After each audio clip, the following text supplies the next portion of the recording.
Les artistes camerounais sont misérables. Les artistes camerounais sont misérables. Spécifiquement, ceux qui exercent dans le domaine musical. Et quand je parle de misérables, en réalité, c'est un euphémisme. Moi, je voudrais que tous ceux qui regardent cette vidéo puissent faire 1 minute de silence pour la misère des artistes musiciens camerounais. Les artistes musiciens camerounais sont misérables. C'est choquant de le dire, mais c'est encore plus choquant lorsqu'on se rend compte que c'est une réalité. Il y a de cela quelques jours, Anissé de Beamster faisait une publication pour dire « C'est terrible lorsque vous êtes populaire et pauvre ». Ça faisait peut-être rigoler, les gens rigolaient, je suis venu aussi commenter, mais beaucoup de personnes ne comprennent pas la profondeur de ce que Anissé disait. Lorsque vous êtes populaire et pauvre, c'est très grave. Lorsque vous êtes sur les réseaux sociaux, vous faites des publications, quelques minutes après, il y a des centaines de milliers de personnes qui réagissent. Lorsque vous toussez, il y a 10 000 likes. Lorsque vous produisez une vidéo, il y a 50 millions de vues. Lorsque vous postez une petite photo, les gens vous adorent. Vous faites un direct, il y a 5000 personnes connectées. Mais au quotidien, vous êtes misérable sur le plan financier. C'est très grave. C'est un drame psychologique. Mais étant donné qu'on est populaire, on ne peut pas venir dire en ligne qu'on est misérable. On est obligé de jouer le jeu et mourir en silence. Les artistes musiciens camerounais meurent en silence. Si on me racontait ça avant, je devais croire que c'est un gag. Que les gens racontent juste des histoires. Comment c'est possible? Comment quelqu'un qui a autant d'audience, qui passe dans toutes les chaînes, qui passe dans les émissions de télé, qui passe sur Trace, qui passe dans toutes les grandes chaînes mondiales, qui fait des tournées, qui fait des concerts, qui est invité par des entreprises, qui, j'ai envie de dire, fait la promotion des entreprises, qui est sur les affiches publicitaires. Comment est-ce que vous pouvez me dire qu'il est misérable? Aïe, aïe, aïe, c'est très grave lorsqu'on est populaire et pauvre. Très, très grave. Et ça touche brutalement les artistes musiciens camerounais. Je le dis aujourd'hui parce que le 30 octobre dernier, j'ai sorti mon EP. 7 titres. Et pour sortir cet EP, je suis plongé en immersion dans l'univers des artistes musiciens camerounais. J'ai fait le tour de plusieurs studios. J'ai rencontré plusieurs artistes. Parce que je voulais comprendre comment ça fonctionne avant de produire mon album. Ou plutôt plus spécifiquement mon EP. Et ce que j'ai observé est trop grave. Ça veut dire qu'il faut faire 1 minute de silence pour les artistes musiciens camerounais. C'est trop grave ce que j'ai observé. Ce que j'ai observé, c'est une misère qui est à un point tellement élevé qu'il faudrait qu'on se lève et qu'on trouve une solution rapide et urgente. Sinon, je ne sais pas ce qui va se passer. Sinon, les conséquences seront dramatiques pour tout le monde. Parce que ce qu'il faut savoir, c'est qu'un artiste a 3 principaux moyens pour gagner de l'argent avec sa musique. Soit ce sont les droits d'auteur qui ne fonctionnent pas dans notre environnement, donc c'est mort. Il n'y a aucun artiste qui va vous dire que l'année dernière, mes droits d'auteur m'ont produit 2 millions ou 5 millions. Personne ne va vous dire ça. Et si quelqu'un a reçu 5-10 millions concernant ses droits d'auteur, qui viennent en commentaire dire oui, moi je suis l'artiste tel et mes droits d'auteur l'année dernière m'ont produit 10 millions. Là on va voir si c'est vrai. Mais des recherches que j'ai menées, personne. Ça veut dire que c'est mort au niveau des droits d'auteur. Sauf si ils ont leurs œuvres enregistrées dans des, j'ai envie de dire, dans des associations de gestion de droits d'auteur à l'étranger. Comme par exemple, il y a certains que j'ai rencontrés qui sont affiliés à la SACEM en France et qui bénéficient donc de leurs droits d'auteur en France et dans d'autres pays. Oui, pour eux, il y a certains qui réussissent à avoir un peu d'argent, encore que ce n'est pas considérable. Surtout que la plupart d'entre eux n'ont pas une musique qui est vendable au point où ils puissent gagner énormément d'argent. Ça veut dire qu'au niveau des droits d'auteur, c'est mort. Deuxième chose, c'est au niveau de la vente des disques. Que ce soit en physique, que ce soit en streaming, en ligne. Là aussi, c'est mort. Parce que la piraterie a pris le dessus et vraiment, les pirates, en réalité, c'est eux qui mangent cet argent.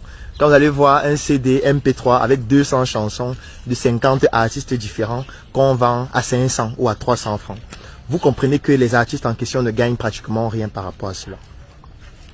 Donc les disques physiques et streaming, c'est mort. Même ceux qui réussissent à vendre sur les plateformes digitales ne vendent pas en millions d'exemplaires pour pouvoir avoir des revenus conséquents afin de pouvoir vivre décemment. Donc au niveau de cela, c'est mort aussi. Alors, la troisième chose, c'est quoi? La troisième chose, ce sont les spectacles. Ça veut dire nous sommes en fin d'année. Il y a beaucoup d'entreprises qui vont organiser des spectacles, des concerts et qui vont inviter les artistes. On ne peut pas inviter tous les artistes. Là, vous êtes déjà d'accord avec moi. Il n'y a pas autant d'événements pour inviter tous les artistes. On va inviter ceux qui ont fait le buzz tout au long de l'année. On va inviter ceux qui sont populaires. On va inviter ceux qui ont pu faire la chanson de l'année, etc. Et on va leur donner des cachets qui sont misérables pour la plupart. Misérables. Vous allez me dire, il ne mérite pas un certain type de cachet, etc. Mais moi, quand je dis misérable, c'est par rapport au montant et par rapport à ce qu'il faut pour qu'un artiste puisse réellement vivre de son art. Ça veut dire que même au niveau des spectacles, même au niveau des publicités, même au niveau des entreprises qui subventionnent un certain nombre de travaux sur le plan musical, c'est mort. Ça veut dire que l'artiste se retrouve donc dans un cas de figure où il n'a rien, il n'a pas d'argent et il est misérable. Et c'est un euphémisme. Lorsque j'ai fait ma prospection pour produire mon album, ou plutôt mon EP Je renais de mes centres, en réalité j'ai dépensé beaucoup d'argent. Je ne pourrais pas donner le montant exact, mais j'ai dépensé beaucoup de millions pour produire cet EP. Que ce soit la production, que ce soit les shootings photos, que ce soit les vidéos, parce que j'ai décidé de faire les vidéos de toutes les chansons de l'album. Il y a 3 vidéos déjà qui sont produites et qui ont été publiées en ligne. Et il y a toutes les autres vidéos qui vont sortir au fur et à mesure. J'ai décidé que chaque morceau de l'album aura sa vidéo. Et dans la vidéo, bien évidemment, je transmets des messages subliminaux. Je transmets une certaine idéologie que je prône depuis une dizaine d'années déjà avec mes projets entrepreneuriaux et aussi avec ma casquette de médecin. J'essaye de sensibiliser à mon niveau. Comme je le disais, quand je fais la musique, ce n'est pas pour être plus fort que Salatiel, ou pour être plus fort que Magasco, ou pour être plus fort que Loco, ou alors tous ces artistes extraordinaires. Non, je fais ma musique pour devenir la meilleure version de moi-même. Je ne suis pas en compétition avec quelqu'un. La seule personne avec qui je suis en compétition, c'est la personne que je regarde dans mon miroir chaque matin. C'est-à-dire moi-même. Et si je me rends compte que ce que je produis aujourd'hui est meilleur par rapport à ce que je faisais hier, je suis satisfait de mon travail. Donc je n'ai pas besoin que les gens me disent « Non, la voix est fine, machin, tu es docteur, tu rappes aussi, machin. » Non, non, non. J'ai mes objectifs à atteindre. Et vous avez certainement remarqué dans toutes mes vidéos, vous allez remarquer la marque Sur Mesure, qui est ma marque. Et c'est aussi une manière d'en faire la promotion. Je ne vais pas produire mon album et m'habiller en Adidas. Ça n'a aucun sens par rapport à l'idéologie que je prône sur le plan entrepreneurial et la marque que je suis en train de développer. Donc nous sommes en train de construire une usine à Yaoundé. Ça veut dire qu'en produisant ma musique, j'ai un objectif à atteindre et je sais exactement ce que je fais. Je sais exactement pourquoi je le fais et où je vais.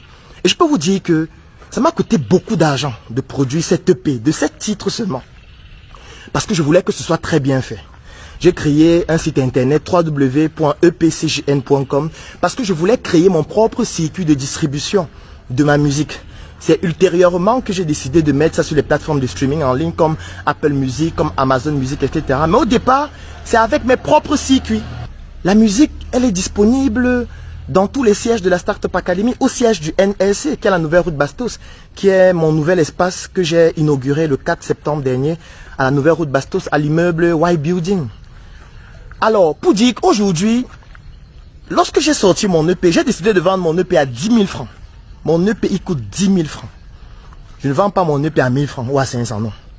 Mon EP coûte 10 000. Quand vous payez 10 000, vous avez droit à l'EP de 7 titres et aux lyrics. Et j'ai sorti une version coffret qui comporte l'EP, les lyrics et un documentaire que j'ai produit dans lequel je raconte l'histoire de la production de l'album avec ce pourquoi j'ai produit l'album et comment est-ce que je compte gagner de l'argent avec cet album. Et un deuxième reportage ou documentaire dans lequel je parle de la culture avec pour cas pratique la musique en expliquant comment est-ce qu'on peut faire pour rentabiliser sa musique. Donc ceux qui payent le coffret ou plutôt qui achètent le coffret bénéficient donc de toutes ces autres vidéos là et de beaucoup d'autres supports comme les vidéos en 4K et beaucoup d'autres supports encore. Aujourd'hui, j'ai déjà vendu pratiquement 250. Notamment, les albums, c'est pratiquement 120 et le reste, c'est en coffret. Mais ça ne représente pas grand-chose parce que ce n'est pas ça mon objectif. J'ai un objectif autre.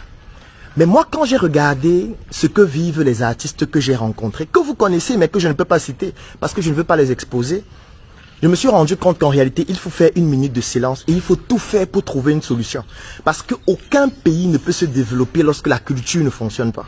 Si la culture ne fonctionne pas, on ne peut pas se développer. C'est pour ça que l'une des chansons de mon album, c'est « Reste toi-même » avec Messifo, à qui je fais un coucou ici en passant.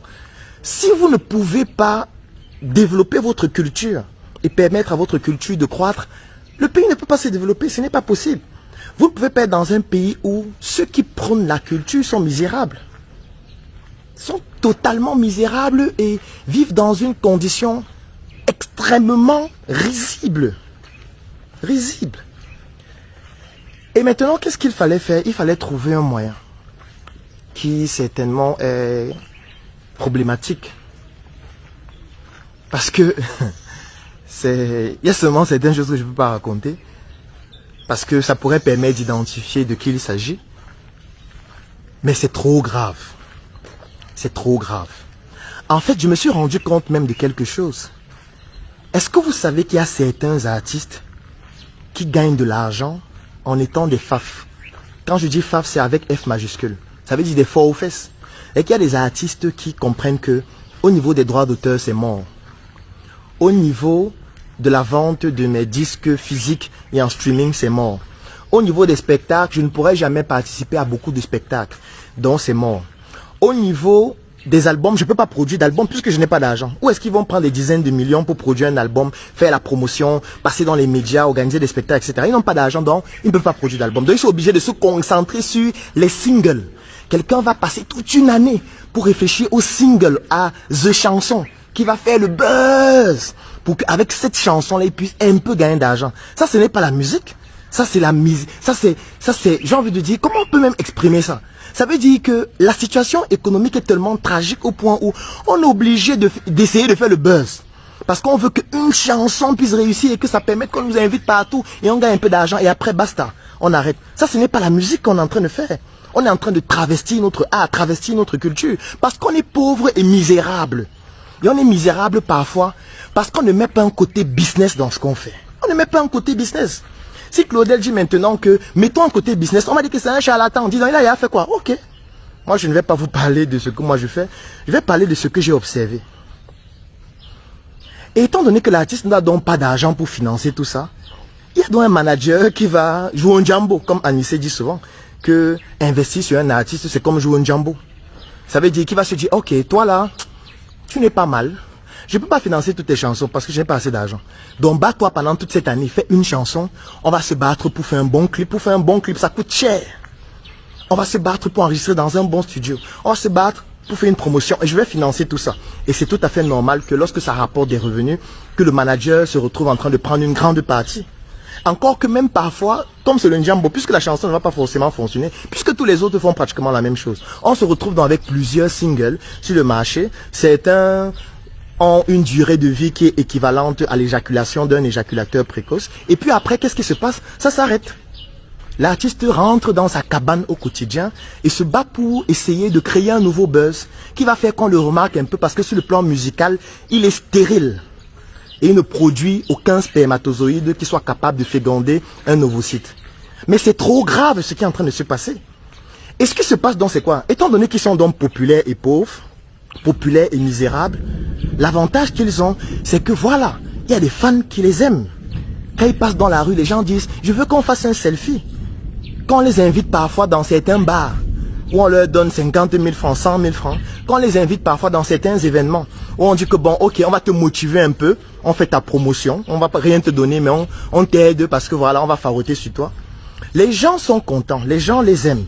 Ils comprennent que, ok, comme je ne peux pas gagner de l'argent avec ma musique, il faut que je devienne un faf. Je vais commencer à aller en salle de sport, je vais commencer à charger, je vais commencer à boire le poutoulou, la toté, oui. Parce qu'il faudrait que parmi mes fans là, je trouve une qui a de l'argent qui peut me financer et je vais coucher avec elle. Comme ça, elle va commencer à financer ce que je fais. Mon manager va me trouver des filles avec qui je vais sortir et on va identifier parmi elles celles qui peuvent financer et je vais coucher avec elles. C'est la même chose avec les filles qui vont essayer de trouver parmi leurs managers, parmi leurs fans, ceux qui peuvent financer ce qu'elles font. Et puis, ça va devenir de la prostitution musicale. Vous ne trouvez pas que c'est trop grave? Non, il faut faire une minute de silence pour la culture musicale camerounaise. Une minute de silence. Et moi, je le dis toujours, si vous n'avez pas une activité que vous menez, qui vous produit de l'argent chaque jour, en plus de la musique que vous faites, en fait, ce que je suis en train d'expliquer là, ça va vous arriver. Si vous n'avez pas une activité génératrice de revenus, qui vous produit de l'argent chaque jour, je n'ai pas dit 4 fois par semaine, je n'ai pas dit 5 fois par semaine, je n'ai pas dit 6 fois par semaine, j'ai dit chaque jour. Si vous n'avez pas une activité pareille, en plus de la musique que vous faites, vous allez prendre la moto avec votre producteur. Et le moto-taximan dépose d'abord votre producteur, après il vous dépose même à 1h du matin. Comme j'ai vu plusieurs artistes le faire. Oui, vous les voyez à la télévision, vous les suivez à la radio, vous les voyez dans les spectacles, ils passent dans la rue, dans les clips, ils sont dans des grosses voitures, mais au quotidien, ils vivent chez leurs parents. Ils n'ont rien. Ils n'arrivent même pas à vivre décemment. Ils sont obligés de devenir des faf pour vivre. Elles sont obligées de devenir aussi des faf pour s'en sortir.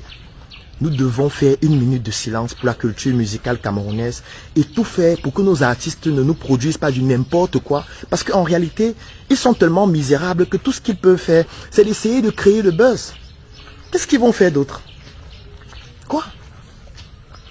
Qu'est-ce qu'ils feront d'autre? Et nous devons les aider. Les aider en quoi faisant?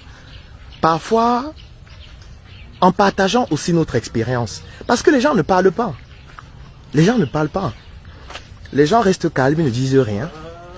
Et puis comme on ne parle pas, chacun essaye de se lancer et il découvre ça à ses dépens. Je ne vais pas parler de ceux qui fatalement, ou celles qui fatalement, n'ayant rien, ont été obligés de sortir avec soit le producteur, soit l'arrangeur de son, soit le photographe, soit tous les autres. Parce qu'à un moment donné, on ne sait pas quoi faire. On est obligé de plonger sur la poitrine de la personne qui peut nous soutenir financièrement. Parce qu'on est misérable, alors que parfois, on est très talentueux. Si Claudel vient dire comment transformer ses compétences en argent, en partageant son expérience. Moi, je suis médecin de formation. Mais je ne me suis pas arrêté à la médecine. J'ai décidé de me lancer en entrepreneuriat. J'ai créé des entreprises dans le domaine médical. J'ai créé des entreprises dans le domaine du coaching. J'ai créé des entreprises dans le domaine industriel. J'ai créé des entreprises dans le domaine du textile. J'ai créé beaucoup d'entreprises parce que j'ai compris qu'en réalité, non. On ne va pas rester là seulement dire que je suis médecin et puis ça va. Non, ça ne suffit pas. Il faut créer d'autres activités génératrices de revenus. Parce que c'est le seul moyen de pouvoir devenir autonome sur le plan financier et de pouvoir financer donc son talent.